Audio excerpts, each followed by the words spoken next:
देखना शुरू कर चुके हैं कैपिटल टीवी बिहार और मैं आपके साथ सरोज सिंह। देखिए, जो फैसले की घड़ी आनी थी वो घड़ी लगता है कि अब आ गई है।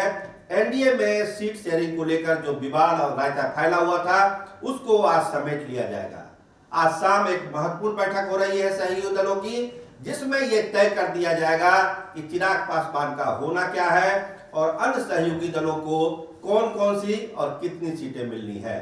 तो आज इसका फैसला हो जाना है। बिहार भाजपा के भी सारे बड़े नेता, दोनों डिप्टी सीएम सम्राट चौधरी और विजय सिन्हा भी दिल्ली में है। इसके अलावा सुशील मोदी और कोर कमेटी के बहुत सारे नेता दिल्ली पहुंच चुके हैं। और सबसे बड़ी बात यह है कि नीतीश कुमार अपना विदेश दौरा रद्द करके आनन फानन में दिल्ली पहुंच गए हैं, क्योंकि इस बैठक में नीतीश कुमार का रहना बेहद ही जरूरी है। और इसकी वजह है चिराग पासवान, क्योंकि चिराग पासवान ने जो अपनी सीटों की मांग की है वो जेडीयू को कभी मंजूर हो ही नहीं सकता है। और इसी पर फैसला लेने के लिए नीतीश कुमार दिल्ली पहुंच गए हैं। तो वो सीटें कौन कौन सी है जिस पर जेडीयू को ऑब्जेक्शन है?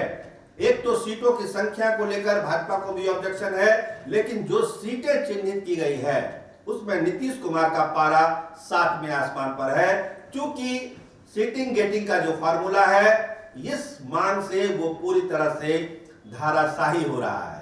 देखिए, सीटें हैं। जो पहली सीट है गोपालगंज, जनता दल यूनाइटेड की सीट है, जीते हुए सांसद है, लेकिन चिराग पासवान उस सीट को चाहते हैं। दूसरी सीट जहानाबाद, चंद्रवंशी जी जहां से सांसद है, ये सीट भी प्रोफेसर अरुण कुमार के लिए चिराग पासवान को चाहिए ही चाहिए। इसके अलावा वाल्मीकि नगर की सीट मांग रहे हैं चिराग पासवान अपने प्रदेश अध्यक्ष राजू तिवारी के लिए। तो ये जो 3 सीटें हैं ये जनता दल यूनाइटेड की जीती हुई सीट है, और जनता दल यूनाइटेड लगता नहीं है कि इस पर कोई कंप्रोमाइज करेगा। तो नीतीश कुमार आज इस पर अपना अंतिम फैसला सुना देंगे कि ये सीटें वो नहीं छोड़ने वाले हैं। तो जो मांगे हैं चिराग पासवान की, उसमें 3 सीट तो ऐसे ही माइनस मान के आप चल सकते हैं, क्योंकि अगर समझौता होना है और ढंग से समझौता होना है तो सीटों को बदलना ही पड़ेगा चिराग पासवान को। कोई दूसरा रास्ता नहीं है, क्योंकि जो जदयू खेमा है और हमारे जो सोर्स हैं जदयू के, वो यही बता रहे हैं कि किसी भी कीमत पर जनता दल यूनाइटेड अपनी जीती हुई सीट, खासकर ये जिन नामों का हम चर्चा कर रहे हैं, उस पर कोई कंप्रोमाइज नहीं करेगा जनता दल यूनाइटेड। तो मामला फंसा हुआ है, इसीलिए आनंद फानन में वो अपना दौरा शॉर्ट करके दिल्ली पहुंच रहे हैं। पहुंच भी गए होंगे, लेकिन चूंकि बैठक शाम में होनी है। लेकिन जो बात चिराग पासवान कर रहे हैं, देखिए नाराजगी क्या है। हमारे सोर्स ये बता रहे हैं कि जो डिमांड किया है चिराग पासवान ने, और जिस तरह से प्रधानमंत्री की रैलियों में अनुपस्थित रहे चिराग पासवान, और कल जो मीटिंग हुई है साहबगंज में, उसमें जो बातें चिराग पासवान ने कही उससे भाजपा के नेता बहुत ही गुस्से में है और अमित शाह काफी भड़के हुए बताए जा रहे हैं। उनको कहना है कि इस तरह की बातें चिराग पासवान को सार्वजनिक प्लेटफॉर्म पे नहीं कहनी चाहिए, और जो सीटें वो मांग रहे हैं वो व्यवहारिक नहीं है। देखिए, आज सवेरे पशुपति कुमार पारस से भी मेरी बातचीत हुई। उनका साफ कहना है कि देखिए, हम लोग निश्चिंत हैं, भाजपा का नेतृत्व हमारी मांगों का सम्मान करेगा, ऐसा भरोसा हमको है। और खासकर हाजीपुर सीट पर जब चर्चा हुई तो उन्होंने साफ साफ कहा कि पशुपति कुमार पारस ही हाजीपुर से चुनाव लड़ने वाला है, आप निश्चिंत रहिए। तो ये दावा है पशुपति कुमार पारस का हाजीपुर सीट को लेकर कि वो चुनाव तो वही लड़ेंगे और वहां से भारी मतों से जीतकर नरेंद्र मोदी को देश का अगला प्रधानमंत्री बनाएंगे।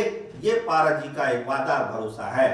तो इस वादे और भरोसे के बाद क्या चिराग पासवान की गाड़ी आपको पटरी में चलती हुई दिखती है? एक तो जदयू का विरोध, पशुपति कुमार पारस का विरोध, और उसके बाद अमित शाह के तेवर गरम। इन सारी चीजों को मिलाकर ऐसा लगता है कि चिराग पासवान ने कहीं सेल्फ गोल तो नहीं कर दिया। उनके जो बयान हैं, उनकी जो एक्टिविटीज है, उनकी जो मांगे हैं, वो कहीं से भी एनडीए प्लेटफॉर्म को सूट नहीं कर रहा है। तो क्या चिराग पासवान एनडीए से बाहर हो जाएंगे या एनडीए के नेता ही उनको बाहर का रास्ता दिखा देंगे? ये कहना है। देखिए, कल उन्होंने कहा कि मैं झुकूंगा नहीं, शेर का बेटा हूं, झुकूंगा नहीं, कंप्रोमाइज नहीं करूंगा, बिहार की जनता का हित मेरे लिए सबसे बड़ा है और बिहार की जनता से ही मेरा गठबंधन है। उन्होंने ये नहीं कहा कि हमारा गठबंधन किसके साथ है, उन्होंने साफ कहा कि बिहार की जनता के साथ मेरा गठबंधन है। तो ये कहानी क्या कहती है या इसके पीछे का क्या सियासत है, क्या राजनीति है? देखिए, समझिए कि चिराग पासवान चाह रहे हैं कि उनकी सीटों की संख्या बढ़े, वो 2 तक सीमित नहीं रहे, वो संख्या बढ़नी चाहिए। देखिए, जमुई की सीट को लेकर कोई कंफ्यूजन नहीं है, सभी लोग उनको देने के लिए तैयार हैं। हाजीपुर में उनका मामला बनता हुआ नहीं दिख रहा है। सीट बन जाती है नवादा की और वैशाली की, इन सीटों पर बात हो सकती है। एनडीए के भी नेता कहते हैं कि इन सीटों पर बात हो सकती है और चिराग पासवान को इस पर मानना चाहिए। 3 सीटें तक हम दे भी सकते हैं, राज्यसभा की बात तो बाद में देखी जाएगी, लेकिन इन 3 सीटों पर उनको जरूर एनडीए के फोल्ड में रह के समझौता करना चाहिए।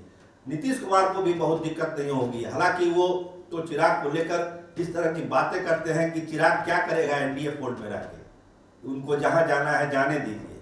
लेकिन खैर, जब निगोशिएशन टेबल पर सब नेता बैठते हैं तो अपनी अपनी बात करते हैं, एक दूसरे को समझाते हैं और कुछ ना कुछ पीछे कदम हर नेता उठाते हैं ताकि एक मैसेज जाए जनता के बीच में कि एनडीए पूरे मजबूती के साथ चुनाव में उतर रहा है। बिहार की जो 40 सीटें दांव पे लगी हुई है उस पर कहीं कोई डेंट नहीं है। लेकिन आज जो दिल्ली में होने वाला है, देखिए, आज एक बड़ी बैठक भाजपा केंद्रीय चुनाव समिति की भी है, उसमें बिहार की सीटों पर भी चर्चा होगी और कहा जा रहा है कि भाजपा अपनी 17 सीटों का तो फैसला करेगी। इसके पहले एक मीटिंग है सहयोगी दलों की, जिसमें सहयोगी दलों के सीटों पर भी फैसला हो जाएगा, क्योंकि जो सीटें एक्सचेंज होनी है उस पर भी केंद्रीय चुनाव समिति विचार करेगी कि जो एक्सचेंज की हुई सीट है उस पर किसको उम्मीदवार बनाया जाए। तो आज का दिन बिहार के सियासत के लिए बहुत ही अहम है और सारी पटकथा दिल्ली में लिखी जाएगी और हमको लगता है कि सीट शेयरिंग की जो पटकथा लिखी जा रही है उसका अंतिम पन्ना आज दिल्ली में लिखा जाएगा।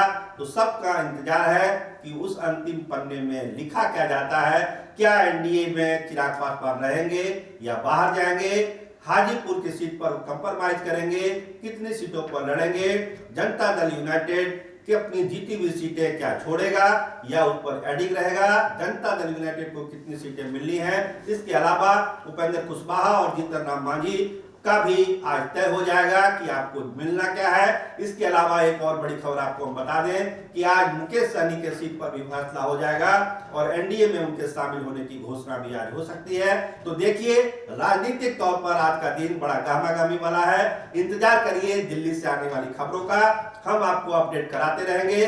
फिलहाल देखते रहिए कैपिटल टीवी बिहार। आपका बहुत बहुत धन्यवाद, आपका बहुत बहुत शुक्रिया।